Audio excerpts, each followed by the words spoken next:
imparerete a conoscere anche la signora Ortensia e i nostri piccoli corti. Non c'è nessuna persona più autorevole e rispettata sul travel online di Philip Wolf. Ha guardato l'industria crescere dai suoi inizi, dal 1994, quando ha fondato Phocuswright, e ha analizzato, anticipato e fotografato ogni tendenza del mercato online. L'anno scorso ha fatto la sua uscita dall'azienda che porta le sue iniziali e oggi è consulente e siede nei consigli di amministrazione di importanti aziende online in tutto il mondo. Nessuno quindi ha un occhio più globale di lui. Quando ho fondato BTO nel 2008, il mio sogno era quello un giorno di avere sul palco della BTO Philip Wolf. Oggi quella visione si avvera, signore e signori, Philip Wolf.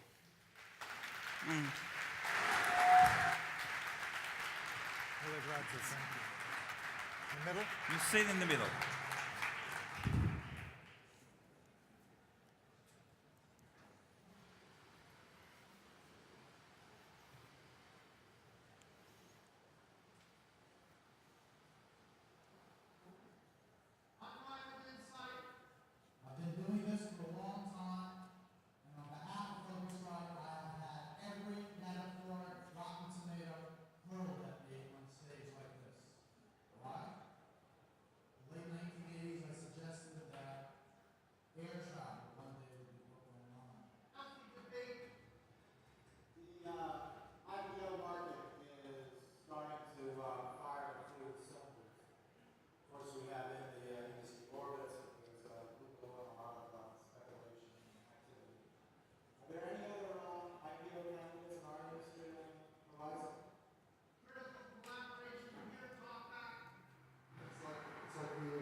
Strategically correct always wins over politically correct.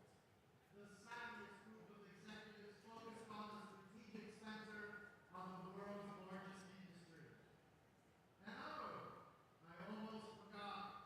Can you feel it? You tell us, maybe 2 days from now you tell us, is there enough excitement left?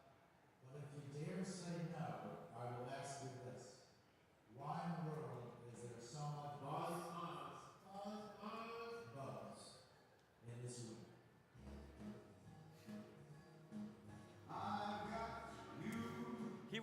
Here we are finally. So, welcome to BTO. Thank you. It's a pleasure to be here. Thank you. Do you think most of the people knew that was Barry Diller and Carl Icahn? I don't know if they know that. I think many people anyway, they have followed you also in Italy through the Phocuswright conference when it's on streaming. So yeah. Pleasure to be here. Thank you. Grazie, grazie. It's a pleasure for us. I mean, as I was saying, it was like a dream to have Philip Wolf at BTO once. First, how hard was to sell the business that bears your own name? Right. What was the toughest part of the decision? You know, everybody should understand, I imagine there's a few people here that want to build and sell a business one day. It's never easy to sell a business. Don't let anyone ever tell you otherwise. We see all these stories about this startup and that startup. It's very difficult. So the fact that my initials, PCW, were in the Phocuswright name was not the biggest challenge. The biggest challenge is to grow a business, create good economic performance, continually innovate so you're solving problems for your customers, and then find a buyer and transition. So in business, it's one of my most proud accomplishments. But the PCW part was, but I would say, it just reminded me of something. I think too many people put literal names in their brands.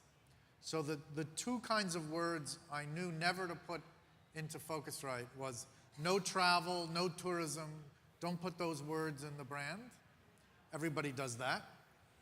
And secondly, don't put your name, Philip, Wolf, Wolf Associates, because then it gets more difficult. Perfect.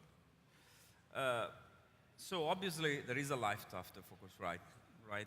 Even better, 20 years later. You seem more busy now than you were before. So you have the advantage to be in a lot of companies, to be on the boards in a lot of companies. This give you some ideas of what's happening in this world. It's a very special, I say set of glasses that I have, because now I sit on 7 boards of directors, and I have participated in 19 different boards over the last 20 years. And currently, for example, I sit on boards of companies in India, in Russia, Germany, Brazil, and Canada. So I do get this special point of view. But we can get into trends. The amazing thing about the digital economy is that the differences that used to be so incredibly important about strategy and running your business, there's more in common today than differences. Yeah. Right. So by be sitting there, you obviously it's not only USA, but you are in Asia, you are in Europe, you are everywhere. The world is my home. What kind of market do you think will be the next big one? Everybody is talking about the brick, but some say the bricks are over. The bricks are a little sick, but I get excited about companies more than I get excited about markets.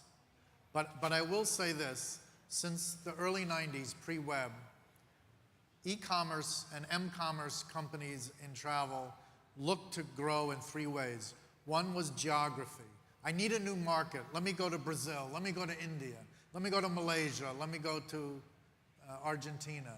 So they kept growing by finding a geographic area that was fertile, that didn't have a lot of companies, that didn't have a lot of investment.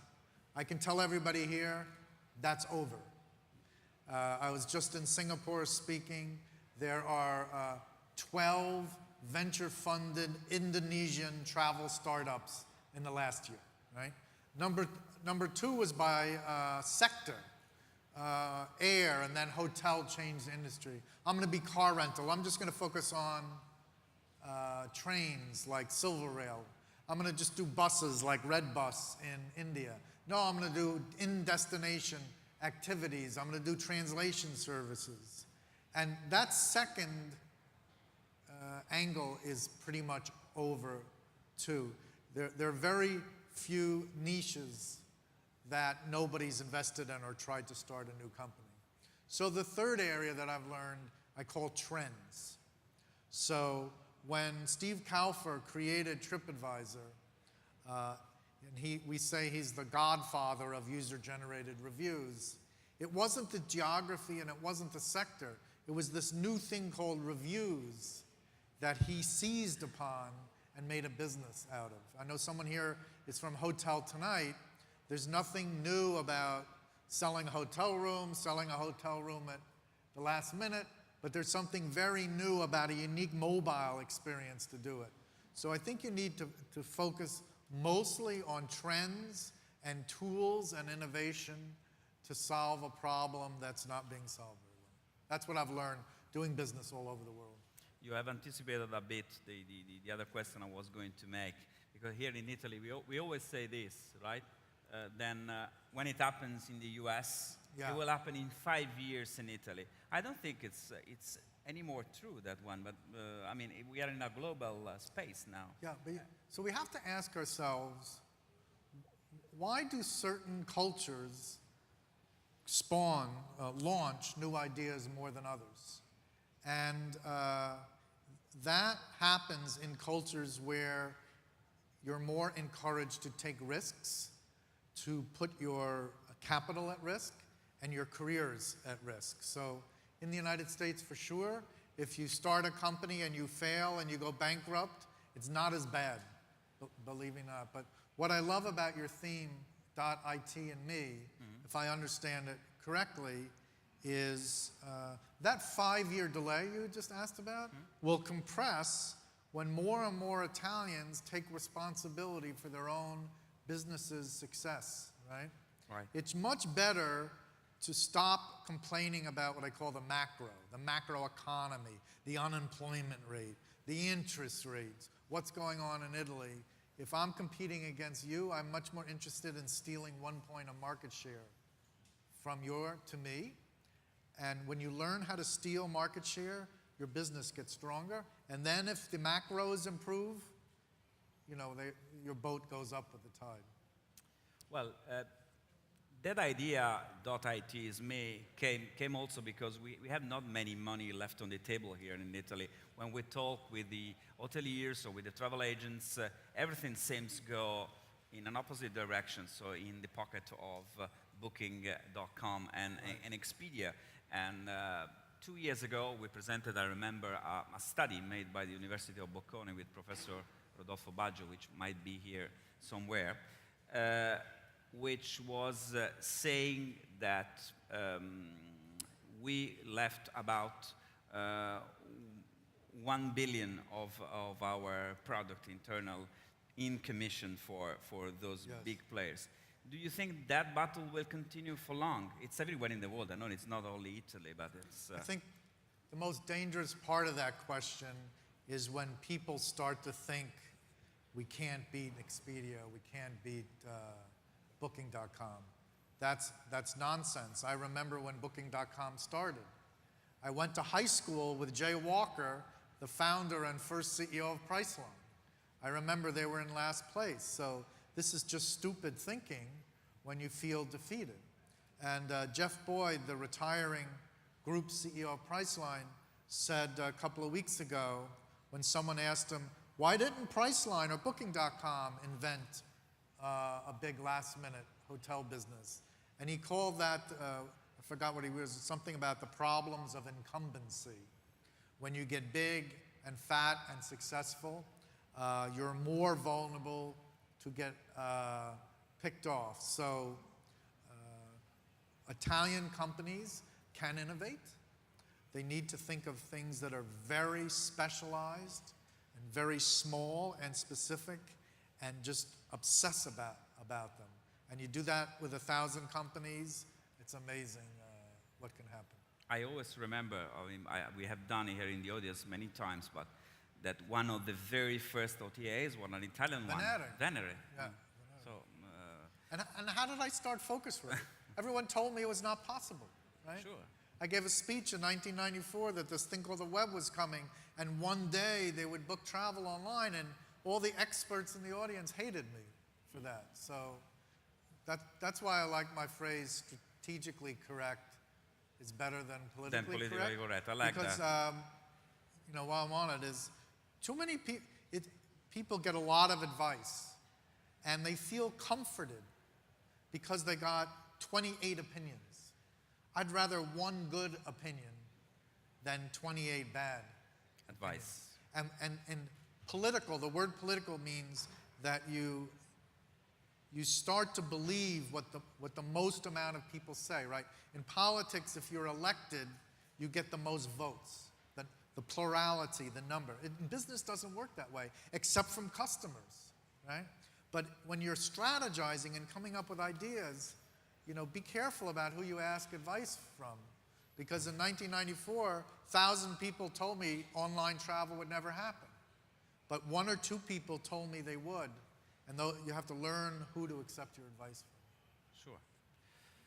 My next question it's really about my country, Yeah. right? Let's say we have said before, tourism is a vital section for this country, which has the highest number of UNESCO World Heritage sites in the world. It provides 10% of our gross domestic product and 2.7 million jobs in a country where unemployment is at a record high.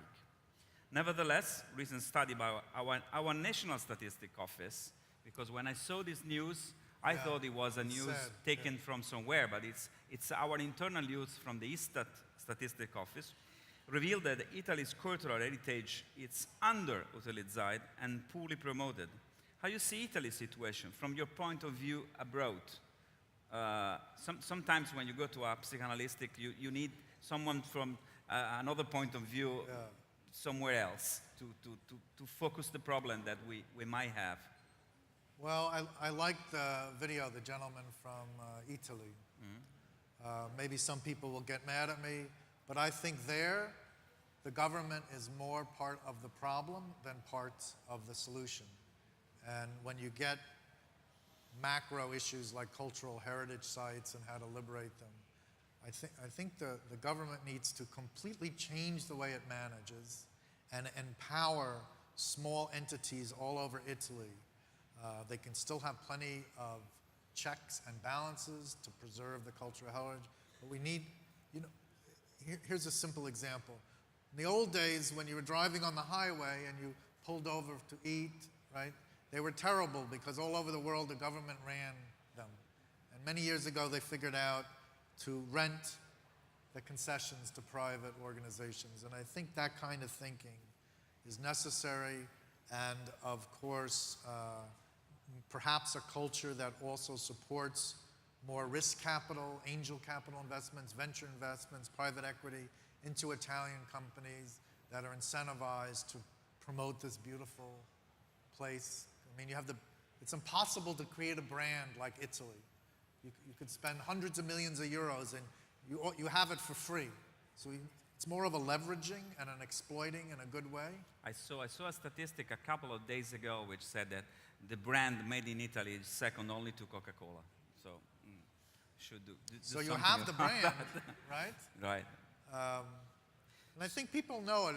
You have to be more aggressive and more willing to change. For the next question, I'm going to call on stage our next bench bakers, former director of partner marketing at lastminute.com and former managing director of hotels.com, an experienced hospitality technology professional. I've worked in hotels and hotels group, both in operations, sales, and marketing. I take this opportunity to congratulate him for what his company has won. Yahya Fetchati from Book Assist coming on stage. Yeah. Good to see you. Hi, Book Assist was winning for the second year in a row the world leading booking engine technology at the World Travel Award last Saturday in Doha, Qatar. Congratulations, Yahya. Thank you very much. We're very happy with that. Thanks. Just one word on that. That's thanks to our clients. There's a lot of them here, so it's really for you as well. Great to see you, Philip, and welcome to BTO. It's really great pleasure to have you with us here. And just One of the benefits of retirement, I could never come because I was so busy with the other conference. So Exactly. So you've got no excuse this time, right? No more. So I mean, I've personal level, been following a lot what you've been doing over the last few years, and I could say that it's amazing, the achievement in Phocuswright. So well done. First question really relates to one of the new trends that are taking place in the marketplace, which is the sharing economy. Sharing economy. And there's a lot of stuff happening in the travel sector in that area. And actually, one of the themes of the BTO this year is sharing economy. There will be a talk later by a company called Shareable to animate that. And it has actually a shocking title, that talk, or the panel. It says, in the future, nobody will buy travel. So for all of us here in hotels, we got to get worried. So what's your view on that new trend? What's going to happen? I am a big enthusiast about the sharing economy. So people know the sharing economy, collaborative consumption, and P2P, peer-to-peer, today are all the same thing. So the reason it's so fascinating is, well, number one, some people, I was just in India, they said, well, I don't think it's going to be big in India. And I said, look, everyone needs to understand they shouldn't waste any time debating whether the sharing economy is going to be big. It already is big. How do we know this? It started years ago, sharing software. What's that called? Linux, open Linux, source. right. Oh, some people say, I guess the sharing economy is big. Number two, we started sharing our lives. What's that called? Facebook. Yep. Then we started to share our creative content. YouTube. And by the way, Google is announcing that YouTube will launch YouTube audio, just no video. So we're really in phase 4 of the sharing economy, and that's about sharing assets. So if you drive to an airport and look at the long-term parking lot, and you see all those expensive automobiles that are sitting there, there's a lot of expensive fixed assets that are not used. Same thing with homes and beds and villas and apartments. Same thing with parking lots and parking spaces. So there's a site right now that's encouraging people to carpool and pay someone else to commute. And then the government regulations are really funny about the sharing economy. Yeah. They want to stop, but Don't ask about Italy. they can't stop it because they've spent all this money building parking lots adjacent to highway exits to encourage what? Carpooling. Oh, so it's okay when the government wastes your tax money and builds these parking lots, but it's not okay when an independent entrepreneur, right? There's another company that you drive your car to the airport and you park for free. They take you to the terminal. That was and fantastic. I Then saw they that. rent It your was car. Really fantastic. Yeah. So you come home, instead of paying to park, you get paid to park, right? And this will keep going on and on. Now you have, to compete with Uber, you have companies like Lyft, L-Y-F-T, and Hello. Sidecar, where you and me can drive, right? And you don't need all these regulations. So it's going to continue to explode. We'll come back to that particular subject because I'd like to see what the implications for hotels is in relation to that. But let me just ask the next question, which comes to this. I actually read an article, you might have read it last week, about Airbnb, which is the hottest kind of kid on the block right now, right? And it looks like if they're adding 1,000 accommodation every day to their portal, to their system, and some say it's going to be the biggest hospitality brand. Yeah. Well, is it going to be as big as TripAdvisor for reviews, Google for search, probably Priceline and Expedia for travel? Is it the new kid on the block? Is it the new disruptive company? It's definitely another kid on the block. Yes, in terms of room nights, Airbnb is projected to be the world's largest hotelier next year. It's important at conferences like this to mention that because we have to ask ourselves, when I first heard about Airbnb, honestly, what did I think? Did I love the idea or did I hate the idea, right? And if you were one of those that you hated the idea, you need to pause and say, I hated something that turned into the biggest hotelier in the world. What mistake did I make in terms of my thinking? What can I learn from that so that next time I go well? So I'm a big advocate in something called a mission statement where you define your business in terms of fulfilling your customer needs and not by describing what you do. So you should never use the word travel agency in your mission. You should talk about connecting travelers with great experiences. And the accommodation business has been around forever. Now there's something called alternate accommodations, which sounds ridiculous because people have been staying at inns and pubs and houses it was the first form of accommodation, right? Right, yeah. And now the oldest form is hot, and it's called alternate. So the industry is not good at labeling things. Okay. But yes, people will spend money to put their head on somebody else's pillow, and the variety of pillows and beds and rooms is bigger than ever. Good. I mean, there's some implications for hotels there because there's a big number of people who would probably sleep somewhere else. So hotels need to find solutions. I wouldn't want to own a 2 or 3 star hotel right now. Right. Okay. It wouldn't be my favorite thing to do right now. No, they are disappearing here in Italy as well. If I did, though, I don't know anybody here, I would change my business model and also listed an Airbnb and also listed a home away and make it a beautiful, quaint, old home with 6 rooms or 23 rooms. And then your business would probably get... So it's more of a strategy problem than it's not a hardware problem. It's a marketing and positioning problem. Okay, right. Okay, great. I'm just going to talk about the big guys, call them the big guys. Priceline. Giancarlo, are you a big guy? No. Not here? Not In at all. Italy you are. No, I'm not. So start probably with Priceline. Priceline, Booking.com, Kayak. We saw that Jeff Boyd passed, is now resigned, or passed at least to Darren Newson. Yeah. What is it that they're doing well? What is it really their thing? Because everything they seem to be doing works. Is it just AdWords, spending a lot of money on AdWords, or what's the? So the Priceline Group, PCLN on NASDAQ, owns and runs 5 companies. Right. Priceline.com, Booking.com, which originally also had active hotels, Agoda in Thailand, Yeah. rentalcars.com in Manchester, UK, I was on that board, and now Kayak.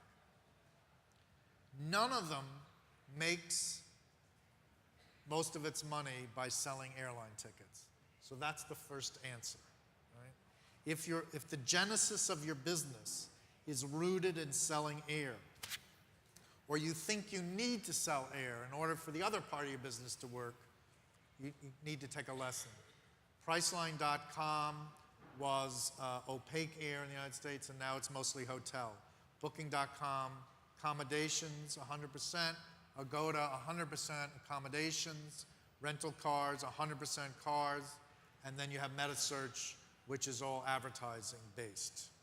So when a new startup comes to me, or somebody's pivoting their business and they say, oh, I'm selling this and selling that, I ask them, well, have you thought about MetaSearch? Have you thought about selling ads? And they look at me, I know there's a problem. That's the biggest thing. They're run amazingly well, and my company was just sold, and the parent company gets rid of the accounting department, gets rid of the human resource department, combines the marketing department, everything. Priceline does the opposite. They let each company operate independently and be expressive. They share, but they actually promote internal competition. If you don't think it works, yesterday, Priceline's market capitalization, the value of the company, exceeded $61 billion US. That's bigger than Marriott, Hyatt, Singapore Airlines, British Airways, Carnival Cruise Line. It's the most valuable travel company in the world, including airlines and hotels. It's more than Amadeus, British Airways, Hertz, and TripAdvisor combined. That's how big it is. And they just passed yesterday Starbucks in market capitalization. So it's an amazing run. It's almost inexplicable, but I tried to give you the 2 biggest things is getting rid of air and letting companies be very competitive still inside. Okay. We can't talk about Priceline without mentioning Expedia as well. Expedia 2003, I think. We had a little video from Priceline just if you start.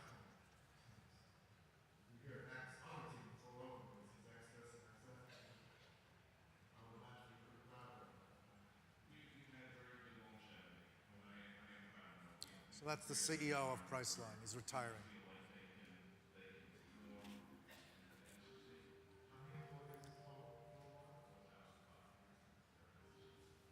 So for those who don't know him, for those in Italy who don't know him, this is Jeff Boyd, the ex now CEO of.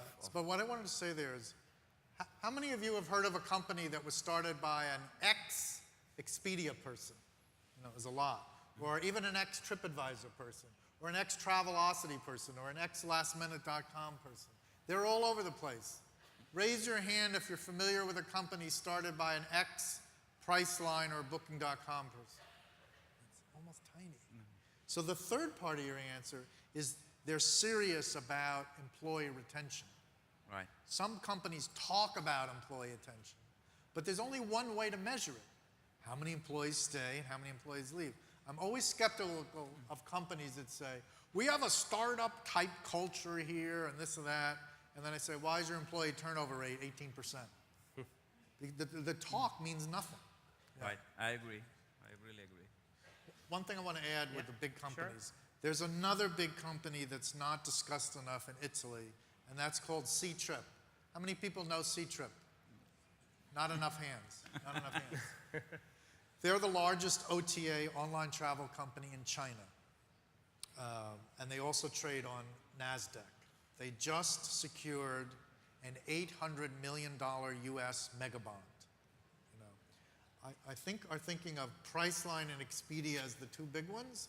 We need to add C-Trip to that because I predict they will start acquiring companies outside of China. Yeah, they're not I've really seen that another- present I've seen around another Europe. That's one. why we didn't mention I've it. seen another one which it was interesting me, which is Hotel Urbano in Brazil, right? Which is I saw the files. She's coming up, really coming up in the. But you mentioned, C-Trip has no presence in Italy or Europe right now.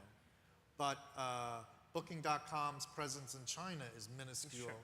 And Expedia's presence is limited to a company it owns called Elong. And C-Trip is 30 times larger than Elong. So it's the same thing in reverse. So I think C-Trip will be more successful penetrating the West than Expedia and Priceline will be penetrating. Okay. Just last one on Expedia here.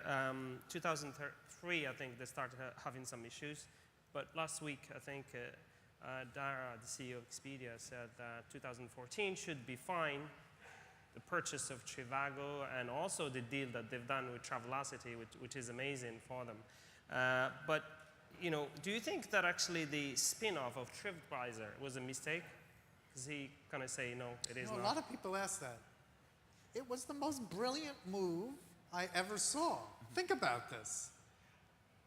Expedia Inc. shareholders own this company, and one of the assets was TripAdvisor, right?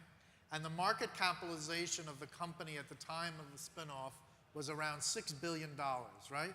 So every Expedia Inc. shareholder, when TripAdvisor was spun off, retained shares in Expedia Inc. and was issued shares in TripAdvisor. And now TripAdvisor's market capitalization is $12 billion, and Expedia is $8 billion. So the combined value is $20 billion. I hear travel people say, well, they shouldn't have spun it off. I mean, it's all about helping your shareholders. It was like when McDonald's created Chipotle and spun it off. So brilliant move. Sometimes we get too insular in the travel industry and we say, oh, Expedia, the business is hurting without TripAdvisor business. They would do that deal 100 times. And is Travelocity gone now? Travelocity is almost gone. They did throw in the towel. It's a sad story. They were number one for so many years. At the beginning, They probably will lay off 1,000 employees. They pretty much turned their business over to Expedia, and all they are now is an Uber affiliate running a brand and spending money on SEO and SEM. Personally, as you know, Travelocity is owned by Sabre. I think it was a move that Silver Lake and TPI did, the two private equity owners of Sabre did, to improve the bottom line so Sabre can go public. And then after that... But what really went wrong? How could you be at the top of you know, the brand in terms of travel back in 2002, 2004, and all of a sudden, is that the same thing can't happen to Priceline? Sabre was started by American Airlines, and Travelocity was born inside Sabre. Okay. The two problems at Travelocity were, number one, too much air focus. Could never get it out of their blood. And number two, when Terry Jones, the founder, left, good guy, but he didn't leave a strong team behind him. And they've had a huge leadership problem for a very long time. Okay. And the ferocious competition around them kept growing and growing. It was probably a smart move, but make no mistake about it, Expedia won that battle. Okay. All right. Let's talk about this man. If I can just have the keynote. So, right, Ms. Steve Kaufer, Yeah. TripAdvisor. Everyone gets excited in the audience when we talk about TripAdvisor. But let's say, I've recently seen at the conference, the Phocuswright conference, the vision that Steve Kaufer has for the future, which was those slides. Those were exactly the slides that he presented there. Yeah. Which are GPS recognition, right? Then my personal travel guide. So the fact that everyone will have his guide. And by the way, I've seen at the Phocuswright conference a couple of good ideas to escape from rooming problem of paying rooming abroad. So there were a few ideas. The Google Glass, he said that will be a big thing. Imagine you are in front of the Mona Lisa and the Google Glass are telling you everything about that while you're seeing it. The speak the language. That was another good thing. There are a lot of apps now that let you speak any language in any part of the world. Making local connection. And skip the line. Skip the line, it seems a silly thing if you see it. But I've seen a lot of apps for that. For example, booking museum before and know whatever. So that was his vision. What do you think about that? That will happen tomorrow. Steve Kaufer, the founder and CEO of TripAdvisor, is one of the smartest business people I have ever met in my life. So it's amazing. He raised $4 million of capital. He sold his company to Expedia for $200 million and then spun it off and it's worth $12 billion. So he converted $4 million into $12 billion. A lot of people make the same mistake as hotel and accommodation, right? They thought TripAdvisor was a review site. That's how they described it. He never saw it as a review site, right? His mission, and that's why I talk about mission statements. It's always better to describe your business by the problem you solve for your customer. Don't use any words that describes. You're not allowed to do reviews in your right? And he's always been about empowering travelers to plan a better trip, right? So for a long time it was reviews. Then came price comparisons.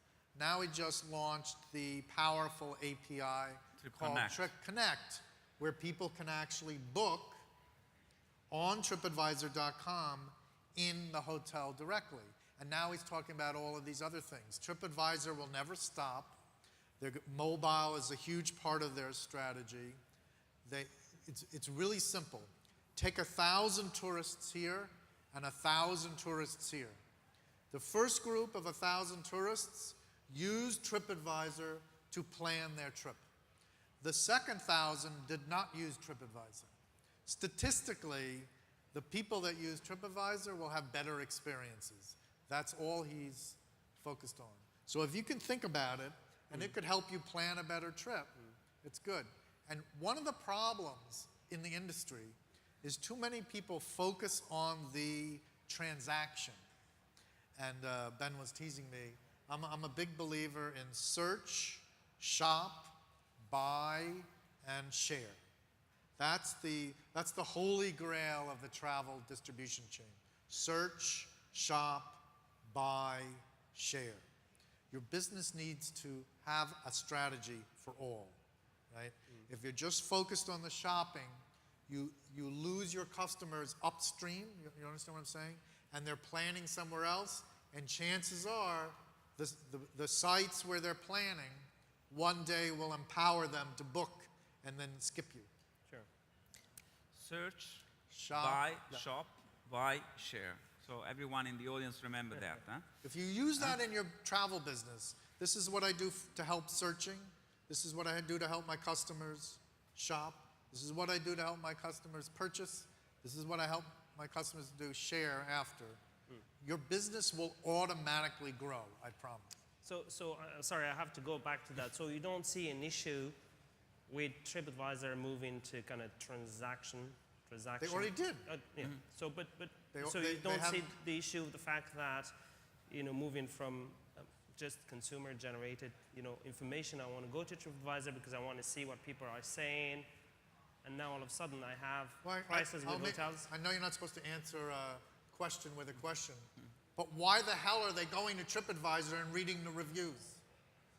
Get inspired, probably, no? Inspired to do what? To book, To buy. right? But So what Okay. what are we missing here? okay. If they're stimulating interest and inspiring travel, why not? Shop where they okay. Just a question on Google. They have two promising projects. You can't ask just one question about Google. Yeah, I know. That's- But I think I heard a ring there. Two projects. Google Hotel Flights, which is actually not present in Europe here, but Google Flights. Google Yeah. Flights, flight search, and also recently Google Hotel Finder, which everybody seems to be extremely excited about that. Yeah. So Google also released some data recently saying that more and more people are actually shopping direct on hotel websites, which is a good news, probably one of the good news for the audience here. So Yeah. what do you think about Google Hotel Finder? What's your views on it? I think the current names of Google's travel products, Flight Search and Hotel Finder, maybe those products are not great right now, but I think too many people in the travel industry are assuming now that 2 years has passed since Google acquired ITA software. I was scared to death about Google, but whew, I'm safe right now. Boy, is that a mistake. I think the best Google has to offer in the travel industry is yet to come. And I used to ask CEOs on stage, what company keeps you awake the most at night? If I were a travel business, my first 3 answers would be Google, Google, and Google still. Okay. Just one more thing. I have to say that in 2011, Forrester Research predicted that by 2016, deal websites such as Groupon will die.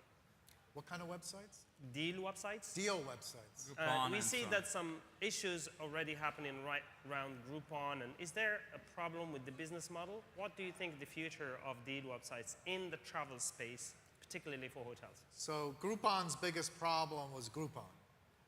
It was a management problem primarily, and they grew too fast. They were the only company that grew faster than Google in the first few years. I would encourage people not to use the word websites because some companies are mobile only. So I'll just say businesses. There's nothing wrong with deals. I've yet to meet a traveler that didn't like a good deal. For travelers, a great deal. So- for businesses, might be not necessarily a good deal. Right, so You know what I'm talking I about. still think there's a huge opportunity for new businesses that connect travelers with suppliers to get a deal. But I think mobile is going to be the secret sauce in that, because mobile empowers 2 things. Number one, it knows where you are, well, 3 things. Mobile knows where you are, who you are, which means what you like, and it's real time. And last minute, geolocated, real time, targeted pricing is what will make deals flourish. And I think that's the business model, and the Groupon thing of pre-selling the Groupons probably got a little dated, so- but what a great name of a business, huh? Group, coupon, oh. So 2016, group deal websites will be dead? Yes, no? No, But I don't call them websites, I call them businesses.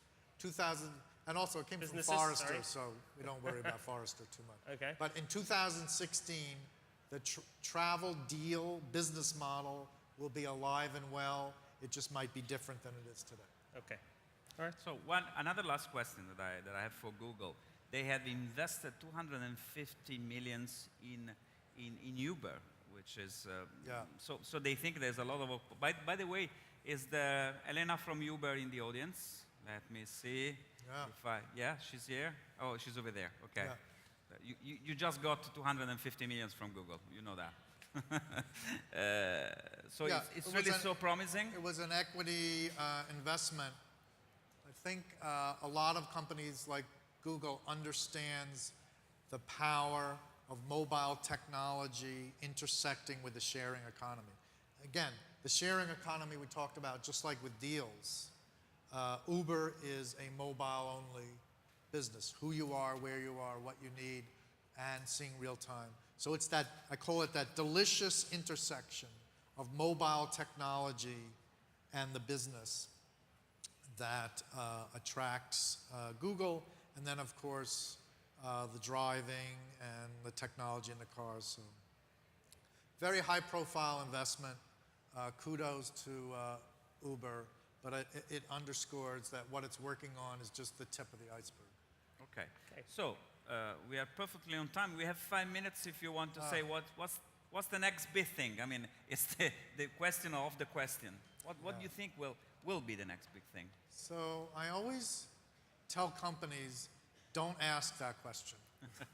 What's the next big thing? Because what happens is, when you're a small company or a medium-sized company and you think about the next big thing, even if you figure it out, you feel paralyzed on what to do about it. So, and really, if you speak to the people at Booking.com, it was 1,000 little things every day. So to me, the next big thing is more about how are you going to change the way you run your business. If you go back to the office tomorrow or the next day and you really don't change or you don't think about pivoting, that's a bad thing. You have to have the courage. I love the title of the book, Stories. You have to have the courage to make some changes. And what I would do is think a little bit more about your customers and the next 10% of new customers. What do they need? What are you doing about fulfilling those needs? And how do you need to change your business? Do I have the right people? Do I have the right technology?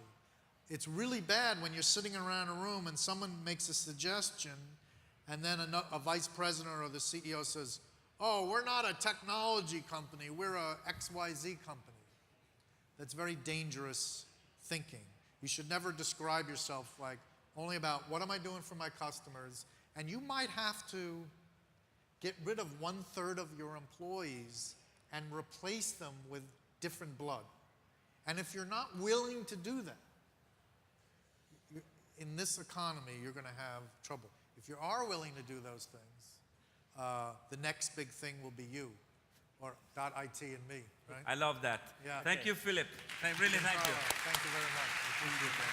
Philip Wolf. Thanks very much. Pleasure. Thank you. We will see Philip back tomorrow for a surprise. Then I'll leave you. Thank you, Yahya. It was a wonderful interview. Then I'll leave you for.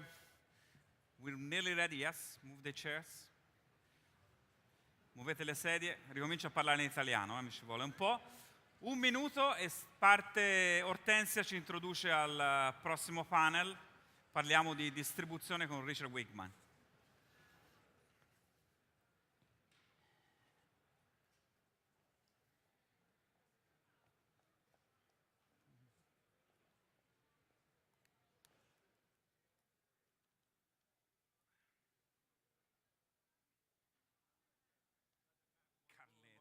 Come stai? Grazie. Grazie. How was? Benvenuta. Figurati.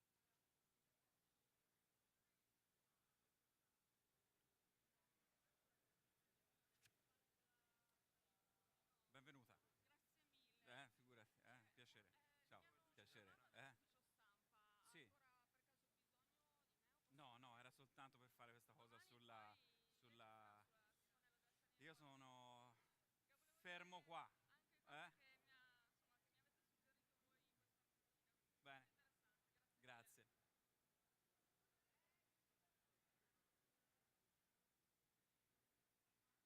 Siamo tutti pronti?